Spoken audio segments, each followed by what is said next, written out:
Xin kính chào và cảm ơn quý vị đang theo dõi bản tin thời sự 16 giờ của Đài Truyền hình Việt Nam. Sau đây là nội dung chi tiết. Sáng ngày 20 tháng 5, công ty trách nhiệm hữu hạn dự án Hồ Tràm đã tiến hành tổ chức giới thiệu bất động sản Condotel và biệt thự nghỉ dưỡng Ramada Kahuna Hồ Tràm Trip tại khách sạn Melia, Hà Nội. Dự án sẽ được phân phối bởi Thủ Thiêm Brion. Đây được xem là khu nghỉ dưỡng phức hợp lớn nhất Việt Nam, là cơ hội dành cho các nhà đầu tư bất động sản tại Hà Nội muốn tập trung vào lĩnh vực du lịch nghỉ dưỡng. Dự án Ramada Kahuna Hồ Tràm Trip 12 tầng gồm 164 căn hộ nghỉ dưỡng, 36 biệt thự sân vườn và 8 biệt thự nằm dọc bãi biển Hồ Tràm tuyệt đẹp tại Bà Rịa Vũng Tàu.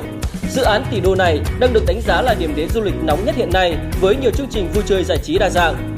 Theo kế hoạch, công ty trách nhiệm hữu hạn dự án Hồ Tràm sẽ phát triển sân bay quốc tế tư nhân gần khu vực Hồ Tràm Trip nhằm tăng cường phát triển du lịch Việt Nam.